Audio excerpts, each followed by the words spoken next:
luar biasa. Dan juga adaptasi untuk anak-anak, sekolah, dan yang lain-lain. Jadi terus terang, kami cukup mengalami high stress begitu saudara ya. High stressnya ke culture shock. Itu katanya reverse culture shock. Culture shock kalau dulu waktu pertama kali saya pindah ke Amerika, saya shock. Wih, culture-nya berbeda. Sekarang saya kembali ke Indonesia, kebalikan. Saya balik ke negara saya sendiri yang sudah lama saya nggak tinggal di sini, begitu saudara ya. Reverse culture shock. Akhirnya saya punya SIM. Dengan bantuan bapak-bapak, ada yang membantu saya. Akhirnya saya punya SIM. Minggu lalu saudara, baru saya punya SIM setelah 7 bulan. Saya selama ini nyetir nggak pakai SIM. Saya berdoa, Tuhan jangan sampai ditangkap polisi, nanti kan saya nggak lucu, pendeta masa nyogok saudara. Saya udah berdoa, Tuhan jangan sampai ada yang nangkep. Dan selama ini nggak pernah tangkap melanggar peraturan. Jadi saya ngaku dosa sekarang ya saudara ya. Tapi selama high stress ini, selama banyak sekali naik turun dan di mana Tuhan membuat hidup kami ini sepertinya memasuki transisi demi transisi. Saya juga merasakan waktu saya berkhotbah setiap minggu kasih karunia. Mungkin saudara, saya berharap supaya saudara nggak bosan karena kasih karunia itu adalah all there is. All there is about, kalau saudara melihat Alkitab adalah buku Injil kasih karunia. Katakan sama-sama, kasih karunia. Amin saudara. Kasih karunia itu yang menjadi kekuatan buat saya.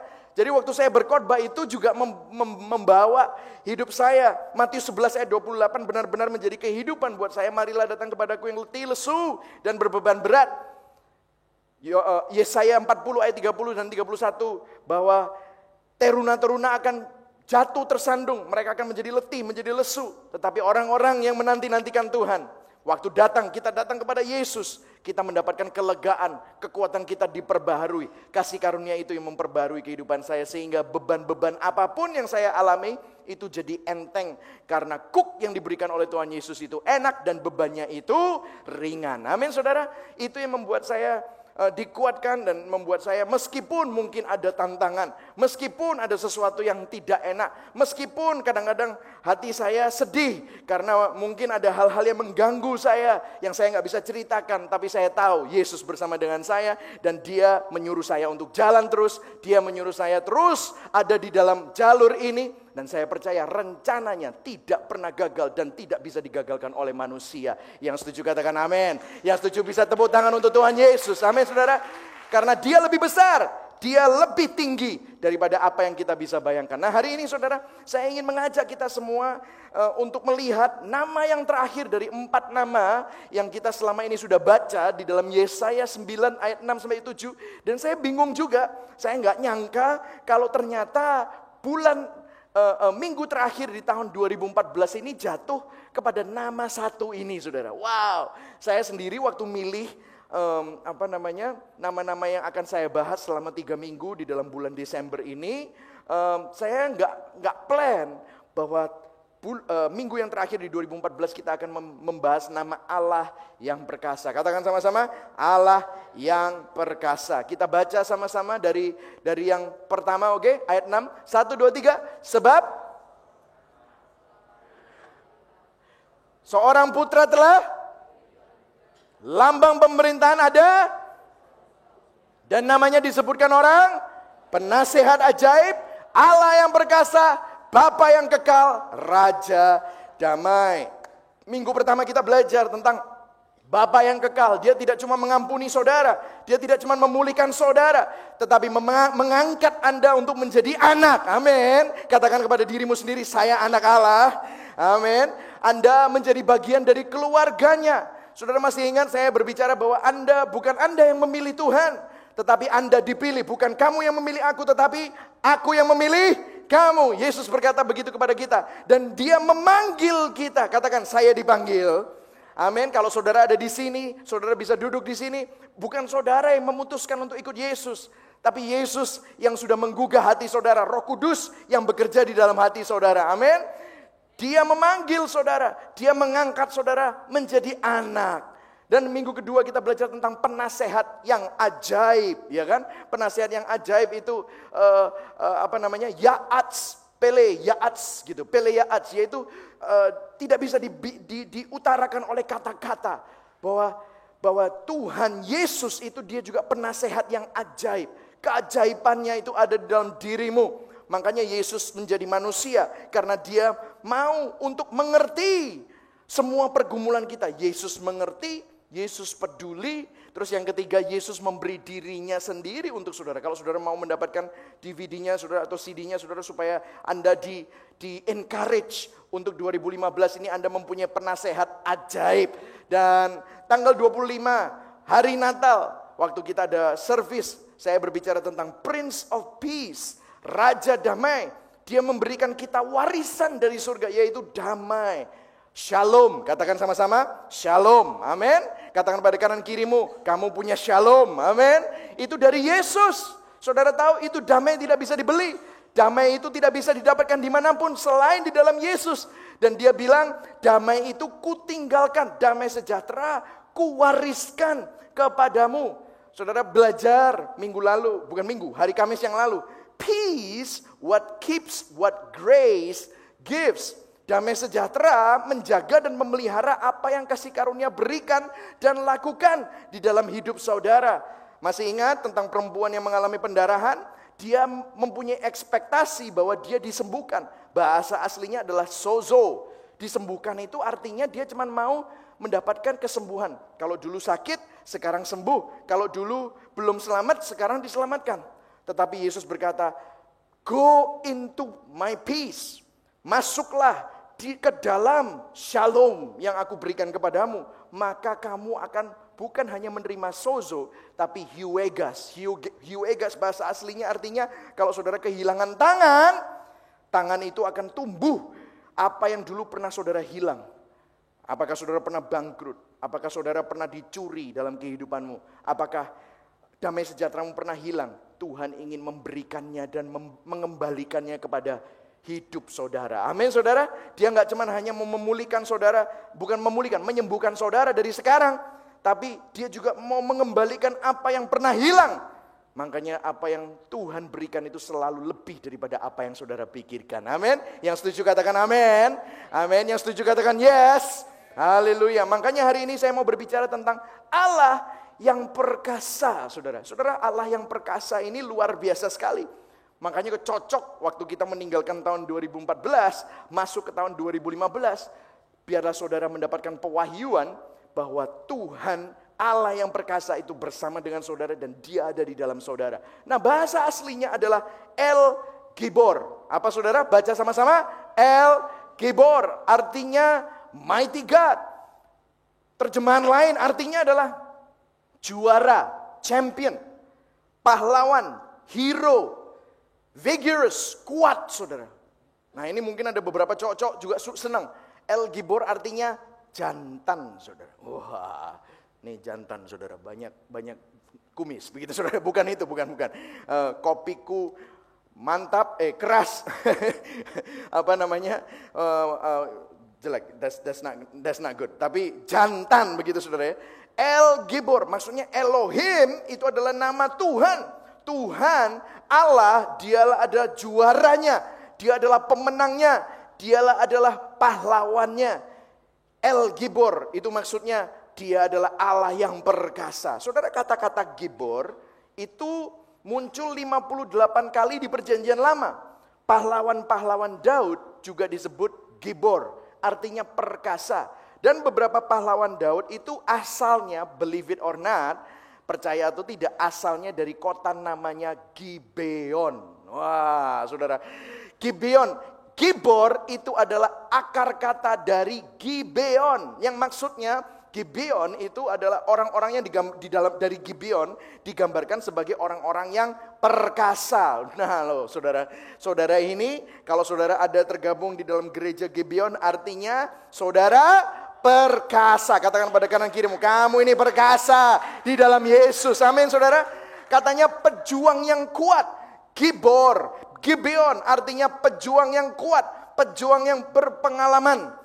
Itu perkasa. Saudara, luar biasa sekali. Yang perkasa bukan saudara, tetapi yang perkasa itu Yesus. Amin. Ini adalah nama dari Yesus, El Gibor. Dan saudara tahu Gibeon juga terletak di lembah Ayalon, di mana waktu bangsa Israel sempat berperang di tanah Kanaan, Gibeon itu di tanah Kanaan, di mana Yosua naik ke bukit di Gibeon, dia berdoa supaya matahari dan bulan berhenti. Dan orang Israel saat itu sedang melawan orang Amalek dan mereka berperang dan mereka menang. Di situ Gibeon itu menunjukkan keperkasaan Tuhan. Itu bahkan bulan dan matahari itu berhenti di atas kota Gibeon. Nah, saudara coba bayangkan.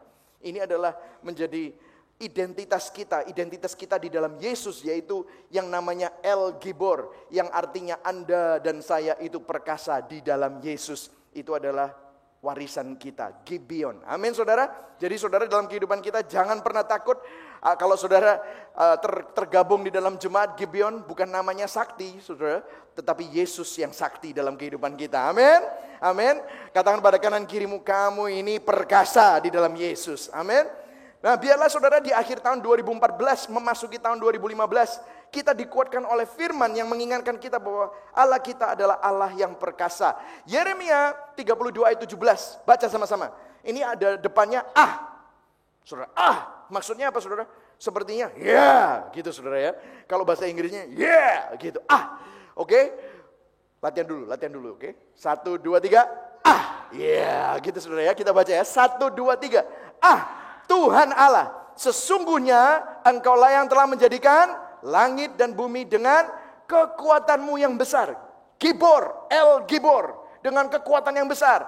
Dan dengan lenganmu yang terbentang. Kita baca sama-sama yang keras, yang terakhir. 1, 2, 3. Tiada suatu apapun yang mustahil untukmu. Yang setuju katakan yes.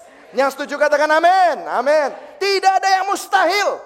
Apapun masalahmu, apapun penyakitmu, apapun pergumulanmu, tidak ada yang terlalu besar untuk Tuhan lakukan untuk saudara. Amin. Jangan takut saudara. Apakah yang terjadi di 2014 saudara bisa melihat bahwa tangan Tuhan selalu menopang Anda. Kekuatannya selalu datang tepat pada waktunya. Ada amin saudara? Jangan takut untuk memasuki 2015. Saya tidak menaruh iman saya kepada uang saya di bank. Saya tidak menaruh iman saya kepada perekonomian yang ada di Indonesia. Dengan pemerintahan yang baru. Dengan Jokowi dan JK. Dengan segala macam apa yang terjadi di dunia. Saya tidak menaruh iman saya ke sana. Tapi saya menaruh iman saya ke El Gibor. Yaitu Tuhan Allah yang perkasa, yang lebih besar. Lebih perkasa dari ekonomi manapun, pemerintahan manapun. Tiada satupun, apapun yang mustahil bagi Tuhan. Amin saudara. Jadi jangan takut saudara. Nah, beberapa karakteristik kuasa Allah yang luar biasa. Kata Latin ini yang namanya omni, saudara. Omni itu artinya all. Semuanya serba, maha, omniscient, saudara. Omniscient, katakan sama-sama omniscient. Omniscient, bahasa Inggris sedikit ya saudara. Ini actually bahasa Yunani, omniscient. Allah itu maha tahu, Allah mengetahui segala sesuatu, semua pikiran, semua hal, semua masalah. Bahkan dia disebut Alfa dan Omega. Yang terawal dan yang terakhir. Kalau saudara main game, saudara main catur, Tuhan itu udah tahu. Gerakanmu mau kemana, bahkan dia yang mengatur. Bahkan raja-raja dia atur hatinya. Dia sudah tahu endingnya kayak apa saudara. Amin. Jadi jangan takut saudara. Karena kita punya Tuhan yang omniscient. Yang kedua adalah omnipresent. Allah itu hadir di semua aspek kehidupan kita. Dia hadir. Saat ini hari Minggu yang terakhir di 2014, ada miliaran orang, jutaan orang yang sama-sama menyebut dirinya Kristen, juga berbakti bersama-sama. Tidak peduli itu gereja GKI, GPIB, GSJA, GAB atau apapun saudara. Semuanya Tuhan hadir di sana. Amin saudara. Karena dia adalah omnipresent. Hari ini saudara ada di tempat ini karena Tuhan yang membawa saudara ke tempat ini. Dia hadir bersama dengan saudara. Yang ketiga, omnipotent, Allah berkuasa. Dia bisa melakukan apa saja. Dia dapat melakukan jauh lebih daripada apa yang kita pernah doakan dan pikirkan. Dia adalah El Gibor. Katakan sama-sama El Gibor. El Gibor artinya perkasa. Nah masalahnya saudara, kadang-kadang kita tidak bisa melihat itu. Kita melihat berita, kita melihat kelaparan, melihat pesawat hilang, melihat orang sakit, melihat kesengsaraan. Banyak dalam kita berada di tengah-tengah kesulitan, mempunyai banyak pertanyaan mungkin dalam kehidupan saudara. Mengapa keadaan tidak berubah? Mengapa saya harus melalui semuanya ini? Dan mengapa sepertinya Tuhan membiarkan hal-hal seperti itu terjadi? Anda mencari jawaban. Nah, biarlah saudara dikuatkan hari ini oleh 3 hal ini, saudara. 3 hal ini saya akan bagikan kepada saudara. 3 hal ini bukan langkah, tapi 3 hal ini adalah sebuah prinsip di mana saudara akan dikuatkan saat kita mengakhiri tahun 2014 dan kita masuk ke dalam tahun 2015. Saudara diingatkan. Yang pertama, saudara, bahwa kuasa Gibor, yaitu kuasa Yesus, itu bekerja di dalam kita. Katakan sama-sama, di dalam saya. Come on, katakan sama-sama, di dalam saya. Bahasa Inggrisnya in me. Katakan sama-sama, in me. Katakan kepada kanan kirimu, in you. Di dalam kita, amin saudara, di dalam saya. El Gibor, kuasa keperkasaan Yesus bekerja di dalam kita, amin saudara. Efesus 3 ayat 20-21 ada di atas sana, saya akan bacakan buat saudara. Kita baca sama-sama yuk. Iman datangnya dari pendengaran akan firman Tuhan. Waktu saudara ngomong, telinga saudara mendengar, iman saudara dibangun, oke? Kita baca sama-sama. 1, 2, 3. Dengan kuasa Allah yang giat bekerja di dalam, di mana saudara? Di dalam diri kita, Allah dapat melakukan jauh lebih banyak daripada apa yang dapat kita minta atau pikirkan. Stop dulu sampai di situ, saudara. Wow, saudara tahu? Kuasa Allah itu sedang bekerja dengan begitu giat di dalam diri Anda, di dalam diri hidupmu, jauh lebih besar daripada apa yang dapat kita minta atau pikirkan. Yang setuju katakan yes, amin. Saudara tahu, Tuhan membawa kita ke dalam semua aspek kehidupan kita melalui situasi, melalui krisis, melalui bahkan saudara, melalui mungkin saudara mengalami badai. Ada badai dalam kehidupan ini. Karena kita hidup di dalam dunia yang sedang menuju kepada kemerosotan, dunia yang sedang menuju kepada kebinasaan. Karena kalau hujan, semuanya basah. Tapi ada harapan bagi mereka yang ada di dalam Yesus. Amin. Nah, waktu kita ada di dalam Yesus, ada kuasa yang bekerja di dalam diri kita. Katakan sama-sama kuasa. Kuasa itu di dalam saudara. Amin. Nah, kuasa ini bekerja di dalam diri saudara untuk membawa saudara, untuk mempertebal kepercayaan saudara dan iman saudara kepada Yesus. Dalam setiap kehidupan kita, saudara akan bertemu dengan krisis, saudara akan bertemu dengan masalah, saudara akan mempunyai pergumulan. Tetapi jangan takut, saat saudara menghadapi semuanya itu, kuasa Allah bekerja untuk membawa saudara keluar dari masalah saudara dengan penuh kemenangan. Dia bekerja di dalam diri Anda bahkan jauh lebih besar daripada apa yang dapat Anda minta dan pikirkan. Saudara, saya kasih contoh ya. Kalau waktu saya bertobat, kalau ada sebuah penglihatan begitu ya, saudara, terus saya dikasih tahu waktu saya bertobat, kamu nanti akan pergi ke Amerika, ambil S1 di sana, ambil S2 di sana, kamu kawin dengan orang ini, begitu. Dikasih tahu orangnya aja belum tentu saya mau gitu. Cia gitu saudara. Mungkin istri saya juga belum tentu mau sama kamu, begitu saudara ya. Mungkin gitu. Saya dulu punya pemikiran yang berbeda, tapi Tuhan memimpin saya step by step. Sudah itu punya anak 3, sudah mapan di sana, Tuhan suruh pulang ke Indonesia. Aduh, gimana ya Tuhan? Mungkin saya akan berkata, saya nggak mau. Karena apa? Saya punya pikiran sendiri. Tapi Tuhan tahu, kalau Dia menunjukkan semuanya kepada saya mungkin tidak sanggup untuk bisa mengerti semuanya. Makanya Dia menuntun saya satu langkah demi satu langkah, Dia tuntun saya. Sekarang waktu saya sampai di tujuan saya, belum tujuan ya, belum selesai, masih ada, perjalanan saya masih panjang. Tapi kalau saya melihat ke belakang, saya mengucap syukur sama Tuhan. Tuhan, aduh, terima kasih untuk istri yang saya terima dari Engkau, itu merupakan kasih karunia-Nya. Engkau untung saya nggak kawin sama pacar saya yang dulu. Wow, kan begitu saudara ya. Saya melihat, waduh luar biasa Tuhan begitu baik. Saya melihat bahwa saya sekarang ada di Surabaya, saya percaya itu adalah rencana Tuhan. Jadi saya melihat apa yang saya alami selama ini, Dia bekerja di dalam hidup saya. Dan saya tidak akan mau tukar kisah hidup saya dengan orang lain. Karena saya melihat bahwa Tuhan dengan kasih karunia-Nya bekerja dengan luar biasa dalam hidup kita. Amin. Saudara menangkap ini saudara, bahwa kuasa Tuhan, El Gibor, itu bekerja di dalam hidup kita saudara. Jadi jangan takut. Orang kadang-kadang berpikir seperti ini, aduh kalau saya terlalu sungguh-sungguh sama Tuhan, nanti Tuhan suruh saya pergi ke Papua, begitu saudara. Atau kalau enggak, bukan berarti Papua jelek loh ya saudara. Atau pergi ke Afrika gitu ya, bukan berarti Afrika jelek loh ya saudara.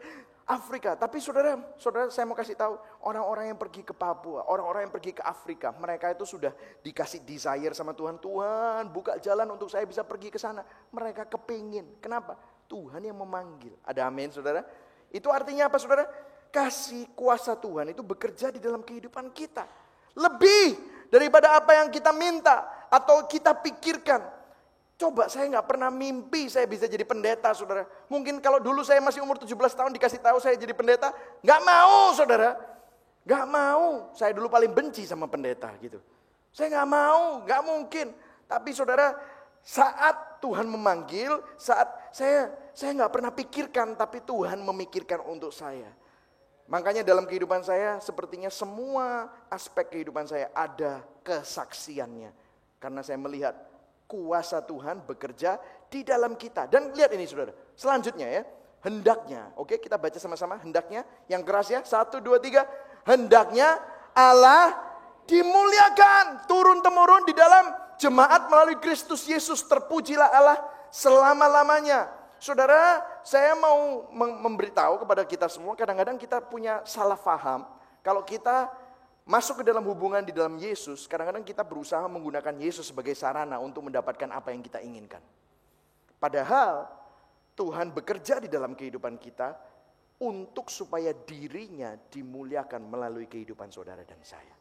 Kalau saudara mempunyai hati, saudara membiarkan Tuhan dimuliakan dalam kehidupan saudara, jangan takut, bonus itu selalu ada mengikuti saudara. Makanya firman Tuhan berkata, carilah dahulu kerajaan Allah dan segala kebenarannya. Kebenaran yang bukan berasal dari saudara sendiri, kebenaran yang berasal dari kasih karunia, kerajaan Allah yang sudah dibayar oleh darahnya Yesus yang sangat luar biasa. Anda hidup di dalamnya, maka segala sesuatu akan ditambahkan kepadamu. Jangan takut.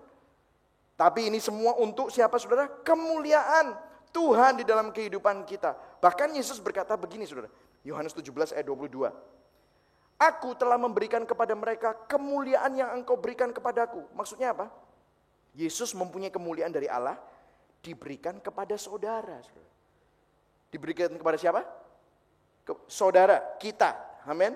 Katakan sama-sama, saya menerima kemuliaan dari Yesus. Ayo sekali lagi, 1, 2, 3, saya menerima kemuliaan dari Yesus. Ceritanya begini saudara, ceritanya begini. Saudara tahu, waktu Adam dan Hawa masih ada di Taman Eden, mereka waktu jatuh dalam dosa, apa yang terjadi waktu mereka jatuh dalam dosa? Firman Tuhan berkata di Kejadian 2, mereka tiba-tiba sadar bahwa mereka telanjang. Aneh ya? Kenapa waktu jatuh dalam dosa, mereka tiba-tiba sadar bahwa mereka telanjang. Saudara tahu pakaian mereka sebelumnya, itu adalah kemuliaan Tuhan. Mau tahu? Mazmur 8. Daud mendapat penglihatan dari Tuhan, dan waktu dia mendapat penglihatan dari Tuhan, dia ngarang lagu. Dia ngarang lagu seperti ini saudara. Apakah manusia sehingga engkau mengingatnya? Mungkin model-model Iwan Fals gitu. Apakah manusia gitu saudara ya. Sehingga engkau mengingatnya gitu kan saudara. Apakah anak manusia sehingga engkau mengindahkannya. Namun engkau telah membuatnya hampir sama seperti Allah. Masih ingat? Kita diciptakan menurut gambar dan rupa Allah. Dan lihat ini, lihat. Ini Daud mendapat penglihatan. Dan telah memahkotainya dengan apa saudara? Kemuliaan dan hormat saudara. Saudara tahu dulu Waktu Adam dan Hawa ada di Taman Eden, pakaian mereka adalah kemuliaan dan hormat. Dia berjalan singa, macan, harimau lah ya, jadi Jawa saudara. Harimau, apalagi gajah, apalagi saudara. Semuanya nurut sama Adam. Bahkan dibilang begini kan, engkau membuat dia berkuasa atas buatan tanganmu. Segala-galanya telah kau letakkan di bawah kakinya. Semuanya nurut sama Adam dan Hawa. Karena apa? Gambar dan rupa Allah itu sempurna atas hidup Adam. Ada kemuliaan dan hormat. Dimahkotai itu kata-katanya bahasa aslinya dinobatkan. Dinobatkan artinya kamu ini dulu bukan anak raja, tapi kamu dinobatkan menjadi raja. Itu berkata tentang kasih karunia lagi. Dikasih. Tapi apa yang terjadi? Waktu Adam dan Hawa jatuh dalam dosa, mereka sadar bahwa mereka telanjang. Kenapa? Kemuliaan Tuhan itu seperti halo. Itu loh, yang melingkupi dia tiba-tiba hilang. Plus, karena Roma 3 ayat 23 berkata, karena semua orang telah berdosa dan telah kehilangan kemuliaan Allah, saudara. Wow, kemuliaan Allah hilang. Tapi hari ini saya mau memberikan Anda kabar baik. Allah bekerja di dalam dirimu dan dia berkata begini. Kita baca sama-sama Yohanes 17 ayat 22. 1, 2, 3. Dan aku telah memberikan kepada mereka kemuliaan yang engkau berikan kepadaku supaya mereka menjadi satu. Sama seperti kita adalah satu. Artinya saudara, kemuliaan Tuhan yang hilang gara-gara Adam dan Hawa jatuh dalam dosa. Di dalam Yesus Anda menerimanya kembali. Yang setuju bisa katakan amin. Haleluya. Itu adalah dirimu di dalam Yesus. Katakan kepada kananmu, kanan kirimu, kamu punya kemuliaan Tuhan. Kamu punya kemuliaan Tuhan. Amin. Saudara tahu, saudara sadar akan hal ini. Saudara harus tahu bahwa kemuliaan Tuhan itu ada di dalam diri kita. Ketika manusia berdosa, kemuliaan itu hilang. Tetapi karena Yesus, kemuliaan itu kembali. Saudara tahu, kemuliaan itu bahasa aslinya itu adalah doksa, saudara. Doksa bukan dosa, tapi doksa. Katakan sama-sama, doksa. Saudara, arti dari doksa itu adalah kata Yunani itu apa? Apa yang membuat pendapat yang baik tentang seseorang yang melekat kepada orang itu. Nilai intrinsik yang melekat kepada orang itu. Saya akan berikan sedikit ilustrasi. Saya masih ingat waktu saya pertama kali datang di Surabaya, kira-kira Mei, minggu pertama Mei, begitu sampai saya langsung pergi ke Adiasa, ketemu sama mama, keluarga, dan waktu itu saya melihat jenazahnya papa, dan habis itu ada penutupan peti, malamnya gitu saudara ya, ratusan orang, mungkin ribuan orang, selama beberapa 4 hari itu datang terus ya saudara ya, ketemu dengan banyak pasien, ketemu dengan banyak dokter, ketemu dengan banyak pendeta. Saya kesalaman sama beberapa orang, enggak beberapa orang, banyak sekali orang. Semua ngomongnya begini, saudara. Papamu itu, Ciami. Gitu maksudnya. Baik, bagus. Itu maksudnya apa? Meskipun dia sudah enggak ada. Dia enggak bisa bawa harta. Dia enggak bisa bawa barang apapun. Tapi ada nilai intrinsik yang tidak bisa dilepaskan dari nama Dr. Daniel Harjadinata. Nangkap sudah? Gak bisa dipisahkan dari identitas dari ayah saya. Itu nilai intrinsik. Nah, doksa. Nah ini tadi pagi saya kasih ini saudara. Ini saya ada 100.000.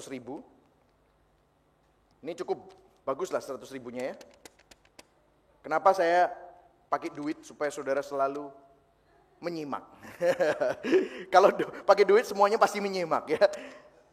Saudara, ini 100.000 ya. Saya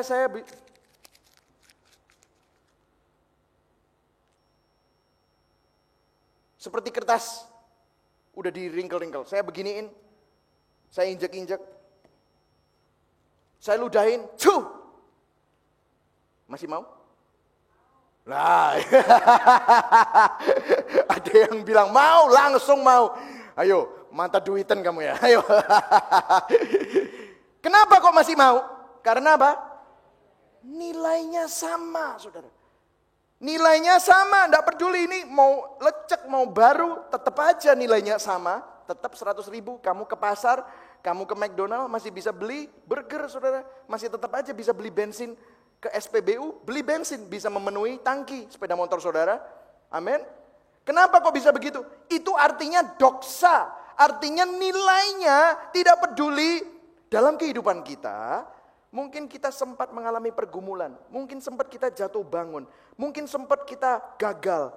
Tapi saya mau kasih tahu, di dalam Yesus, nilai Anda di hadapan Tuhan, doksa, tidak pernah berubah. Yang setuju katakan amin. Yang setuju katakan yes. Berikan kemuliaan buat Tuhan Yesus. Kenapa nilaimu tidak berubah? Karena dia sudah membayarnya di atas kayu salib. Dia sudah berkata, sudah selesai. Karena begitu besar kasih Allah akan dunia ini sehingga dia mengaruniakan anaknya yang tunggal. Barang siapa yang percaya kepadanya, menaruh imannya kepadanya. Nilainya ini loh saudara, kemuliaan Tuhan kembali ke dalam hidup saudara. Amin. So, tiba-tiba saudara gak peduli keadaan saudara seperti apa. Begitu kotorkah, begitu lungset. Saya kalau ngomongin lungset begitu saudara ya. Hidup kita itu sepertinya lungset, tapi nilainya tidak pernah berubah. Itulah kemuliaan Tuhan yang saya bicarakan tadi. Doksa. Ingatlah bahwa Tuhan bekerja di dalam Anda dan Anda mempunyai glorinya Tuhan. Yang setuju katakan amin. Amin. Tahun 2015 jangan takut saudara. Kemuliaan Tuhan tidak pernah lari dari hadapanmu waktu Anda di dalam Yesus. Amin saudara.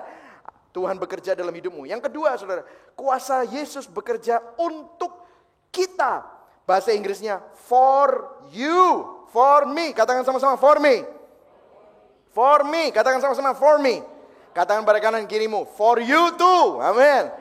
Tuh saudara, kuasa Yesus bukan hanya bekerja di dalam Anda, tapi kuasanya bekerja untuk Anda. Dia memberi kekuatan kepada yang lelah. Dia menambah semangat kepada yang tidak berdaya. Firman Tuhan berkata di Yesaya 40, orang-orang muda menjadi lelah dan lesu. Dan teruna-teruna jatuh tersandung. Tetapi orang-orang yang ada di dalam Yesus menanti-nantikan Tuhan, memperoleh kekuatan baru. Mereka seumpama Raja Wali yang terbang tinggi dengan kekuatan sayapnya. Mereka berlari tidak menjadi lesu. Mereka berjalan dan tidak menjadi lelah. Amin saudara. Kalau selama ini mungkin 2014 Anda letih, Anda lesu. Jangan takut saudara. Biarlah Anda mendapatkan kekuatan yang baru di hadapan Tuhan. Di dalam El Gibor. Di dalam di 2015 ini di dalam kuasa Tuhan yang perkasa dalam kehidupan saudara. Saudara tahu kenapa kok Yesus ini harus menjadi manusia? Kenapa Yesus itu mau menebus Anda? Saudara, di zaman Israel kuno, di zaman dulu, menurut hukum Taurat, kalau kita bangkrut, kalau kita jatuh miskin, harus ada orang yang mau menebus Anda. Syaratnya 3, saudara. Yang pertama, orang yang menebus Anda dari kebangkrutan itu harus kerabat keluarga. Kerabat keluarga. Atau kalau enggak, harus mengangkat Anda menjadi kerabat keluarganya. Yang kedua adalah orang itu harus cukup kaya untuk bisa menebus segala hutang-hutangmu dan kebangkrutanmu. Dan yang ketiga adalah orang itu harus mau. Willing. Nah saudara, saya mau kasih tahu. Kenapa Yesus menjadi manusia? Supaya dia menjadi yang tersulung dan mengangkat kita sebagai saudara-saudaranya di hadapan Allah Bapa di surga. Amin. Dia mengangkat kita menjadi kerabat keluarganya. Yang kedua, apakah dia cukup kaya? Yes, dia yang menciptakan langit dan bumi. Filipi 2 berkata bahwa Allah dengan segala kemuliaannya mengosongkan dirinya dan mengambil rupa seorang hamba. 2 Korintus 5 ayat 21, dia yang tidak mengenal dosa menjadi dosa supaya kita yang berdosa dibenarkan di dalam Yesus. Amin. Apakah dia mau? Yes, dia mau. Nah hari ini saudara, percayalah bahwa kuasa Yesus sedang bekerja untuk kita. Katakan for me. Katakan sama-sama for me. Katakan pada kanan kirimu for you. Bahasa aslinya di dalam 2 Korintus 12 sampai 9 ayat 10, ayat 9 dan 10, Rasul Paulus berkata begini, cukuplah kasih karuniaku. Tuhan berbicara kepada Rasul Paulus, cukuplah kasih karuniaku bagimu, sebab justru dalam kelemahanlah kuasaku menjadi sempurna. Saudara, di dalam kelemahan kita, kasih karunia Tuhan menjadi sempurna. Makanya Rasul Paulus berkata begini, sebab itu terlebih suka aku bermegah atas kelemahanku, supaya kuasa Kristus turun menaungi aku. Karena itu aku senang dan rela di dalam kelemahan, di dalam siksaan, di dalam kesukaran, di dalam penganiayaan dan kesesakan oleh karena Kristus. Sebab, baca sama-sama 1, 2, 3. Sebab jika aku lemah, maka aku kuat di dalam siapa, saudara? Kristus. Kasih karunia Tuhan itu bisa bekerja dalam hidupmu saat engkau berkata, aku tidak bisa melakukannya tanpa engkau Tuhan. Amin. 2015, jangan pamer bahwa saudara bisa, tapi akuilah bahwa saudara butuh Tuhan lebih dari segalanya. Amin. Saya nggak bilang saudara nggak perlu persiapan, saya nggak bilang saudara nggak perlu plan. Tapi di dalam persiapan kita, buktinya saya waktu khotbah ini, saya mempersiapkan diri. Tadi malam tanya sama istri saya nggak tidur sampai 2:30 pagi, saudara. Gara-gara terlalu banyak acara begitu, saudara ya. Ini kan Natal nih, makan terus gitu, saudara ya. Makanya saya perlu diet ini, sebentar lagi harus perlu lari gitu, saudara ya. Habis ini makan gitu, saudara. Tapi saudara, saya nggak bilang nggak perlu persiapan, nggak perlu plan. Siapa bilang? Tapi di dalam plan kita, di dalam persiapan kita, di dalam kerja keras kita menyerahkan semuanya kepada Tuhan. Minta sama Tuhan, Tuhan, semuanya ini akan menjadi sia-sia tanpa kuasamu bekerja di dalam hidupku. Ada amin, saudara. Pekerjaan Anda, jangan kaget nanti saudara, gara-gara saudara ada doksa, kalau saudara hidup di dalam kasih karunia Tuhan, nanti saudara apply kerjaan, saudara masuk di sana, perusahaan yang saudara masuki akan makin diberkati karena kuasa Tuhan bekerja untuk saudara. Amin. Saudara percaya akan hal itu? Tepuk tangan yang luar biasa dong buat Tuhan. Amin. Jangan kaget, nanti saudara membuka bisnis, gara-gara ada doksa, Anda yakin dan percaya bahwa kuasa Tuhan ada di dalam saudara, bekerja di dalam saudara dan bekerja untuk saudara, maka saudara akan diberkati dengan luar biasa. Amin. Tapi kuncinya satu, saudara, jangan aku bisa. Jangan berkata seperti itu, saudara. Karena semakin Rasul Paulus makanya bilang, dia kurang apa coba? Orang pinter, orang hebat, orang bisa membuka gereja ratusan, ribuan bahkan. Jemaatnya luar biasa. Tapi dia bilang, di dalam kelemahan aku bermegah. Karena saat aku lemah, dia yang membuat aku kuat. Kasih karunia Tuhan, kuasa Tuhan sempurna menjadi kuat saat aku lemah. Bukan berarti rendah diri loh, saudara. Tetapi di dalam semua aspek kehidupan kita minta Tuhan yang bekerja. Amin. Amin. Yang terakhir, saudara. Yang terakhir adalah kuasa Yesus bekerja melalui kita, saudara. Coba lihat, ini urutannya luar biasa, saudara. Di dalam, in me, katakan sama-sama, in me, for me, yang ketiga adalah through me. Amin, saudara. Sehingga Anda setelah tahu Tuhan bekerja di dalam Anda, setelah tahu Tuhan bekerja untuk Anda, maka Anda bisa melakukan hal-hal yang baik. Anda bisa melakukan hal-hal yang luar biasa. Anda bisa melangkah dengan iman. Amin, saudara. Iman, makanya firman Tuhan berkata orang benar harus hidup dengan iman. Tapi orang benar, orangnya dibenarkan dulu. Banyak, ini saya mau memberikan sedikit paradigma yang berbeda. Banyak orang yang mengajarkan kamu harus melakukan dulu baru kamu bisa menerima. Saya mau kasih tahu, kalau Anda bisa melakukan dan bisa menerima, Yesus gak perlu datang. Ada amin? Kenapa kok Tuhan Yesus datang duluan? Yesus mati duluan. Yesus bayar duluan. Yesus menanggung duluan. Supaya kasih karunia-Nya bekerja di dalam kita. Kasih karunia bekerja untuk kita. Supaya kasih karunia-Nya dan kuasanya El Gibor itu bisa bekerja melalui kita. Amin. Kita semua mendapatkan perjanjian dari Abraham. Saudara tahu Abraham mendapatkan perjanjian, Tuhan ngomong sama dia 5 kali, sampai diulang 5 kali. Bahkan dia bersumpah atas namanya sendiri. Dia berkata begini, aku akan membuat engkau masyhur. Engkau akan menjadi bangsa yang besar. Aku akan memberkati engkau. Siapa mau berkat di sini? Haleluya, amin saudara. Mau berkat? Aku akan memberkati engkau. Dan olehmu seluruh kaum di muka bumi akan diberkati, saudara.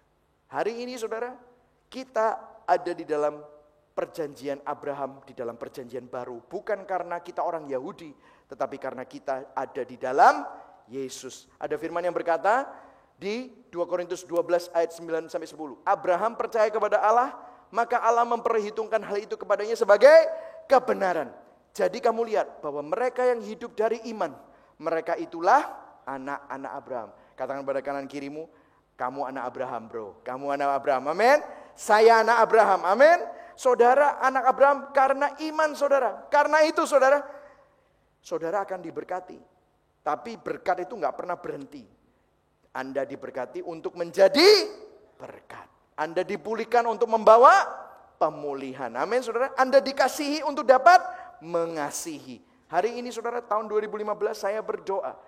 Jemaat Gibeon, jemaat yang perkasa, Anda semua akan menjadi orang-orang yang menjangkau jiwa. Menjadi saluran berkat. Karena Anda diberkati untuk dapat menjadi berkat. Anda dikasihi untuk dapat mengasihi orang lain. Anda dipulihkan untuk membawa pemulihan. Ada amin, saudara.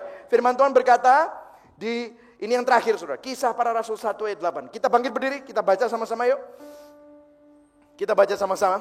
1, 2, 3. Tetapi kamu akan menerima kuasa kalau Roh Kudus turun ke atas kamu. Dan kamu akan menjadi saksiku di Yerusalem, di seluruh Yudea, Samaria, dan sampai ke ujung.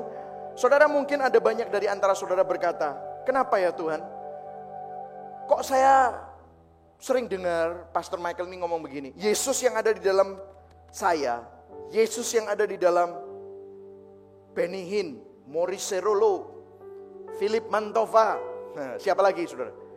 Yang besar-besar, Gilbert Lumoindong, siapa lagi? Yang besar-besar, itu sama, persis sama yang ada di dalam dirimu. Amin. Tapi kenapa mereka bisa melakukan mujizat? Kok sepertinya tidak ada mujizat terjadi dalam kehidupanku? Saudara, mau tahu kuncinya untuk melihat mujizat terjadi dalam hidupmu dan sekelilingmu? Kalau mau jujur, Anda lihat hidupmu, banyak mujizat terjadi dalam hidupmu. Betul? Tuhan selalu gak pernah terlambat. Dia selalu datang tepat pada waktunya. Dia memberikan kebetulan demi kebetulan dalam kehidupanmu. Pernah saudara berpikir, kok kebetulan terus ya? Tuhan baik ya? Itu mujizat saudara. Tapi saudara, saya mau kasih tahu, kalau saudara mau menerima kuasa, jadilah saksi. Nah, keluar saudara. Jangan jadi jago kandang saudara. Jadi jago kandang itu apa? Kalau di gereja paling pintar saudara.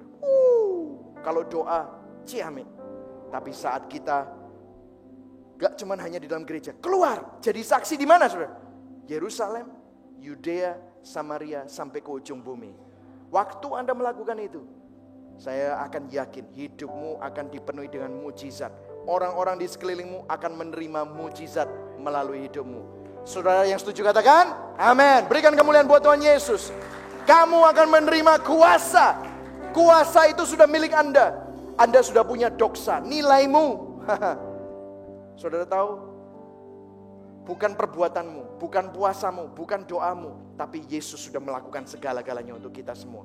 Doksa itu tidak pernah berubah. Itu ada di dalam. Percayalah, hidupilah, jalanilah, keluarlah, jadilah saksi. Amin. Kuasa Tuhan bekerja in me, katakan in me, for me, through me. Through me. Di dalam saya, katakan sama-sama di dalam saya, untuk saya, melalui saya. Amin saudara. Ini adalah pesan untuk kita memasuki tahun 2015. Kita punya Allah, El Gibor. Katakan sama-sama, El Gibor. Amin. Dia bekerja di dalam Anda, dia bekerja untuk Anda, dia bekerja melalui Anda. Saudara, saya suka lagu ini. Kita akan nyanyikan lagu cepat, oke? Lagu cepat yang baru kita belajar tadi. Kalau saudara tadi belum datang, coba tayangkan lagu ini. Selangkah demi selangkah